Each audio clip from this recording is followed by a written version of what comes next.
나누도록 하겠습니다. 날씨가 많이 더워졌죠. 이제 막 교회 오시는 분들 중에 복장도 많이 가벼워지고 시원하게 입었지만 여전히 더 덥고 피부는 뜨거운 햇빛 아래 더 노출되는 것 같습니다. 최근에 이렇게 무더운 날씨 속에서도요, 그 웰컴 팀에서 전도를 나갔었어요. 노방 전도. 나갈 때 이제 차가운 아이스박스 안에 이제 얼음과 차가운 물을 가득 담고 그 안에 이제 캔 음료를 담아서 시원하게 만들어서 나갔는데, 그 무더운 더위 아래서 전도하는 그 모습이 정말 약간 뿌듯하기도 하고 대견하기도 하고 한편으로는 굉장히 안쓰럽기도 했습니다. 제가 듣진 않았지만 한 몇 명 정도에게 음료를 나눠주셨나요? 대략 50명. 진짜 많은, 그 더위 속에서 50명이 돌아다녔다는 거예요. 신기한 것 같은데, 그렇게 음료를 나눠주시면서 만난 분들에게 뭐라고 말씀하셨나요? 혹시 시원한데 한 잔 드세요. 그리고 에? 교회 있다고만? 저기 교회 있어요. 혹시 그럼 50명 중에 몇 분에게 복음을 전달해 주셨나요? 몇 명 정도에게 복음을 전달하셨나요? 3, 4명 정도. 자, 그러면 그 3, 4분에게 복음을 전할 때 예수님을 어떤 분으로 소개해 주셨는지, 예수님을 어떻게 소개했나요?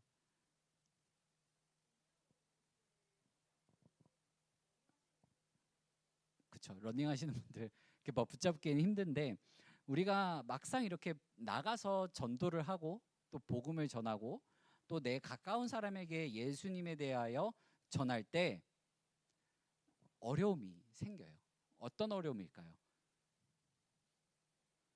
막상 전도를 해보면은 내가 예수님에 대하여 그들에게 제대로 설명하지 못한다라는 그 문제가 생기게 됩니다. 우리는 상투적으로 교회 안에서 이제 모임을 하고 또 예수님에 대하여 얘기를 할 때, 예수님 하나님의 아들이시고 우리의 죄를 위하여 십자가에 못 박혀 죽으셨어. 그리고 3일 만에 부활하셨어. 승천하시고 또 다시 오실 분이야. 이렇게 해서 이제 보통 얘기를 합니다.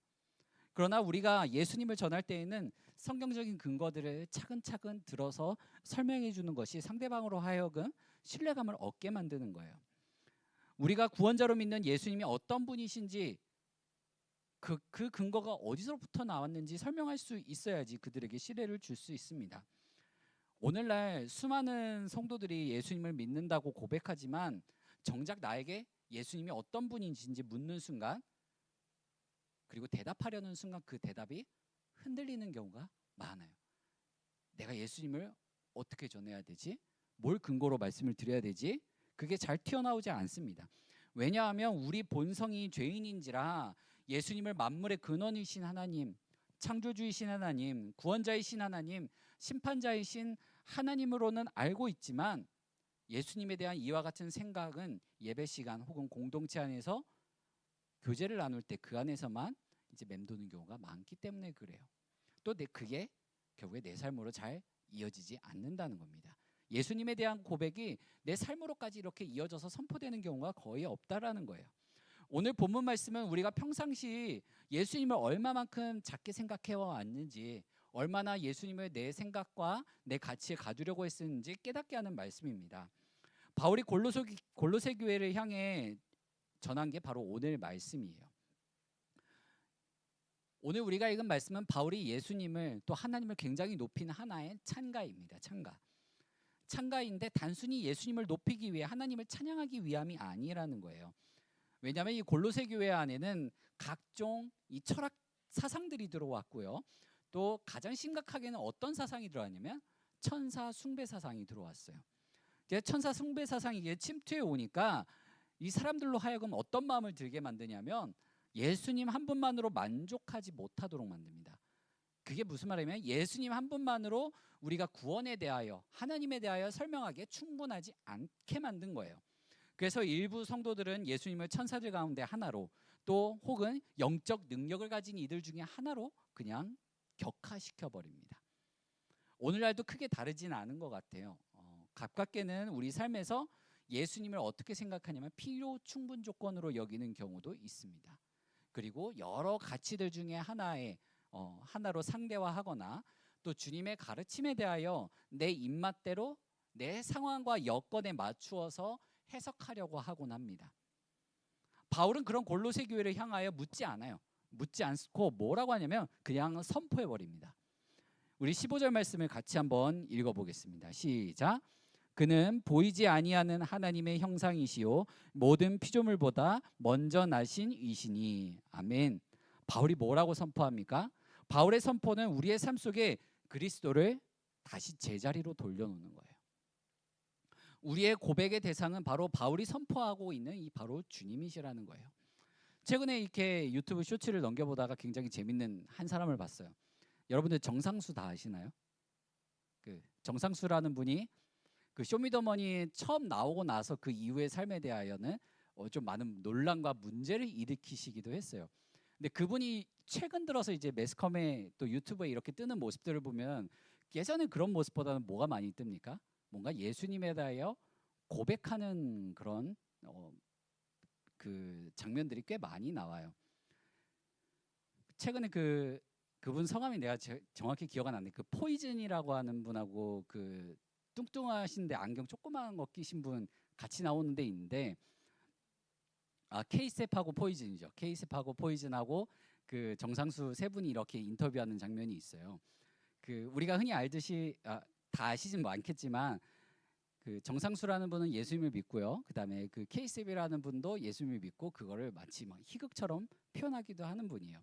그러니까 셋이서 인터뷰를 하고 있는데 정상수가 케이셉에게 묻습니다. 이렇게 오랫동안 같이 활동을 했는데 예수님을 전했냐? 그랬더니 케이셉이 포이즌에게 전했냐 했더니 케이셉이 전하지 않았다 그래요. 그때 정상수가 거기서 뭐라고 바로 꽂아보면 너 그럼 지옥 간다고. 바로 지옥 간다 이렇게 꽂아버리는데 우리가 흔히 이게 막 지옥 간다 막 이렇게 얘기하면은 통상적으로는 그게 거부감 드는 말이에요. 근데 그분이 마치 엄청 해맑게 하면서 웃으시면서 그럼 너 지옥 가 이렇게 얘기하는데 뭔가 무해한 느낌이 드는 거예요. 이런 것처럼 우리가 진리에 대해서는 타협하지 않고요. 선포해야 돼요. 예수님 믿지 않으면 지옥 간다라는 것도 선포입니다. 그거는 변하지 않는 진리라는 거예요. 이런 것처럼 우리는 세상 속에서 또한 사람들과의 관계 속에서 예수님에 대하여 전할 때 진리에 대한 이 속성에 대하여 얘기를 할 때 세상과 많이 타협하면서 살아갑니다. 또 나와 가까우면 가까운 사이일수록 더욱더 그거를 숨기려고 하고 그거를 포장하려고 해요. 하지만 성경은 그렇지 않다라는 것입니다. 바울은 예수님을 보이지 아니하는 하나님의 형상이 아무도 하나님을 볼 수 없었지만 하나님께서 예수 그리스도를 통하여 자신의 모습을 나타내셨다라고 말씀합니다. 예수님이 바로 이 땅에 오신 하나님이심을 선포한 거예요. 그리고 예수님을 모든 만물보다 먼저 나신 이라고 소개를 한 것은 단순히 그냥 시간 순서상으로 예수님이 먼저 존재하셨다라는 것을 말하는 게 아니라 예수님이 어떠한 지위를 갖고 계시는지 어떠한 능력을 갖고 계시는지 그거를 선포한 것이에요. 우리 17절 말씀을 같이 한번 읽어보겠습니다. 시작. 또한 그가 만물보다 먼저 계시고 만물이 그 안에 함께 섰느니라. 아멘. 바울은 우주 만물 모든 것이 그리스도 안에 함께 서 있다고 선포하고 있어요. 함께 서 있다고. 이 말은 무슨 뜻이냐면 모든 우주의 질서와 그 존재 자체가 예수 그리스도에게 달려 있다라는 뜻입니다. 함께 서 있다로 번역된 헬라어는 시네스테켄이라는 단어인데 이 단어가 누구로부터 서 있는가에 대한 뜻을 담고 있는 거예요. 그러니까 모든 우주의 질서와 모든 존재가 예수 그리스도 위에 서 있다라는 것입니다. 우리 주님은요 세상을 창조하실 때만 이 역할을 감당하신 게 아니에요. 지금까지도 그리고 앞으로도 온 우주의 운영을 그의 손으로 이루어가고 계신다는 거예요. 그게 뭐예요? 하나님의 뜻을 이루기 위해 운영하고 계신다는 겁니다. 근데 거기에는 여러분들이 있습니다. 여러분들의 인생들이 있어요. 여러분들의 삶이 있어요. 매일의 삶이 주님의 손에 달려 있다라는 것입니다. 우리가 우리 삶에서 예수님을 작게 만들 때 그 예수님을 우주를 붙들고 계신 분을 내 손 안에다 넣으려고 하는 거예요. 너무나도 작게 만들려고 합니다. 우리 모두에겐 이와 같이 왜곡된 신앙의 모습들이, 또 그런 변질된 모습들이 나의 기도와 신앙생활 가운데 계속해서 튀어나와요. 근데 오늘 말씀은요, 그런 우리의 죄인된 본성을 파헤치고 있습니다. 우리는 내 삶의 크기, 내 바램의 크기에 예수님을 맞추려고 해요. 지난 시간에도 같이 말씀을 나눴듯이 하나님의 생각과 그 길은 우리가 상상할 수가 없는 거예요. 완전히 달라요. 차원이 다른 크기입니다. 그럼에도 불구하고 내가 삶의 중심이 되어가지고 나를 우상으로 삼으면서 하나님을 거기에 끼워 맞추려고 한다는 것입니다. 우리 주님을 계속해서 작은 예수님으로 만들려고 하는 게 우리의 모습이라는 거예요. 작은 이 모습의 틀에 맞춰져야지만 하나님이 내 삶 가운데 역사하고 계시는구나. 그 틀 안에만 뭔가 박혀야지만 내가 신앙생활을 잘하고 있는 것 같고 내 기도에 주님이 응답해 주시는 거 같이 느끼곤 합니다. 바울은 죄인인 그렇게 생각하는 우리를 그리스도께서 십자가의 피로 화평을 이루시고 또 우리를 만물의 그 화해 안으로 끌어들이기 위해 우리 시선을 돌리고 있어요. 바울의 선포가 지금 우리의 시선을 돌리고 있는 것입니다. 만물 위에 뛰어나신 주님에게로 우리의 시선을 돌리고 있어요. 우리를 죄와 사망의 권세에서 건져내주신 그 주님에게로 시선을 옮기게 만들고 있습니다. 우리 20절 말씀을 같이 한번 읽어보겠습니다. 시작.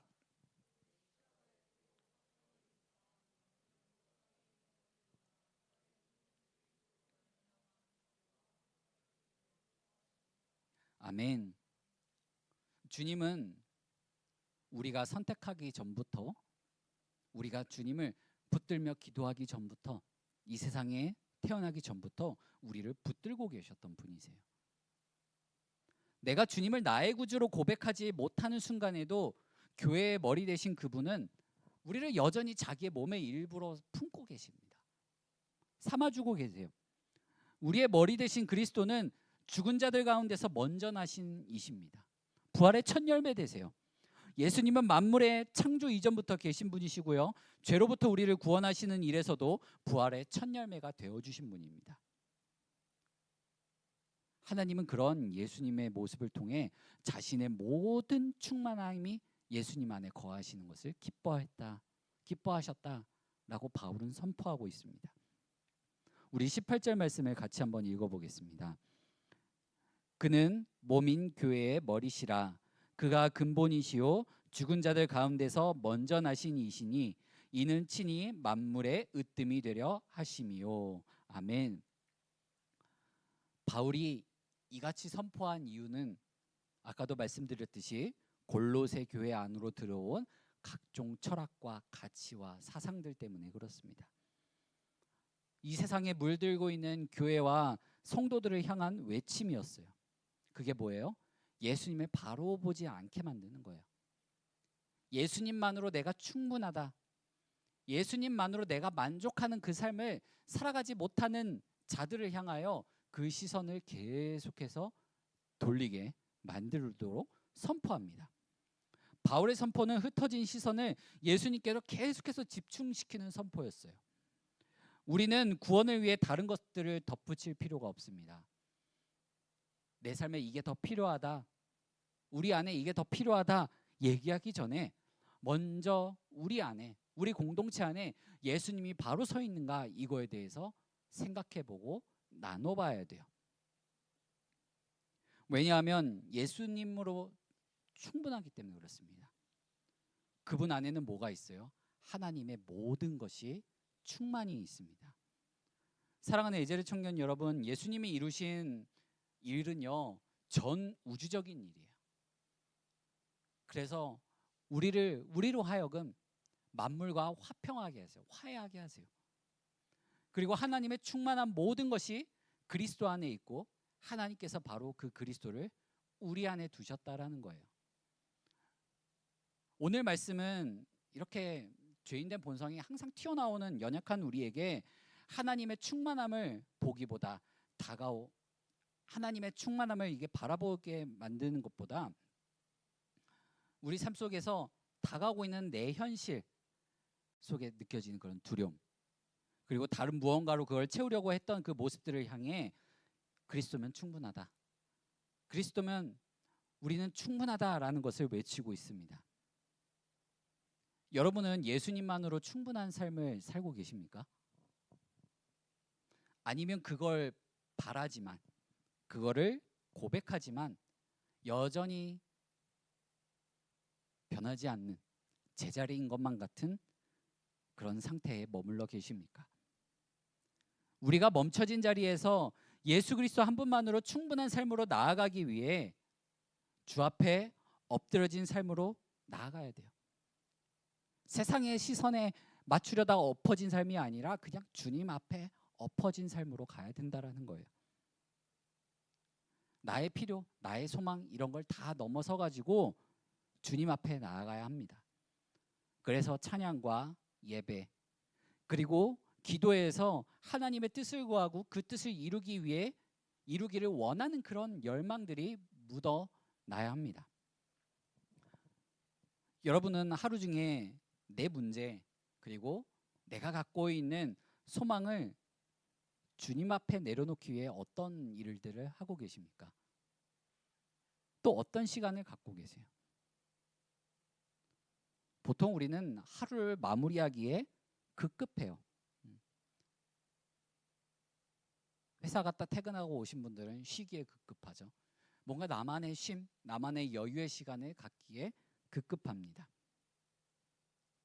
또 이제 학생이신 분들은 이제 방학 들어갔으니까 어떻습니까?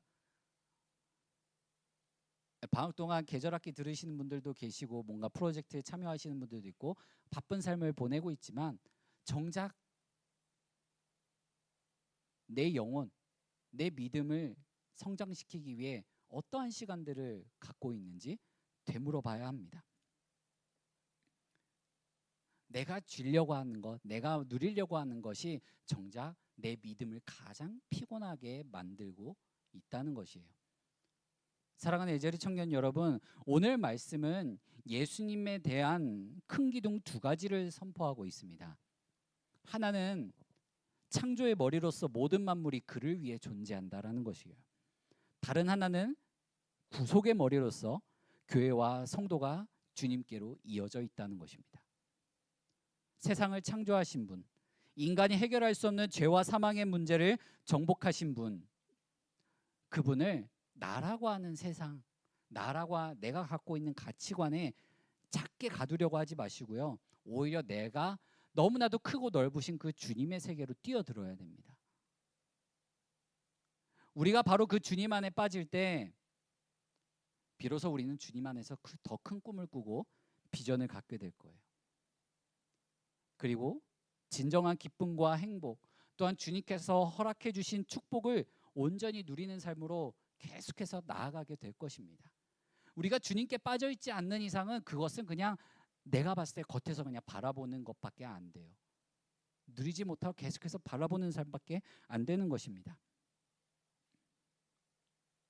우리가 그 안에 빠져드는 삶을 살아갈 때 비로소 다른 사람을 향한 시선을 내가 가지고 있는 가치관과 내 생각으로 바라보는 것이 아니라 만물의 으뜸이 되신 하나님, 나를 만드신 하나님, 그리고 나의 삶을 인도해 주시는 하나님을 그 시선으로 바라볼 수 있게 되는 거예요. 하나님의 눈으로, 하나님의 마음으로 바라보게 되는 것입니다.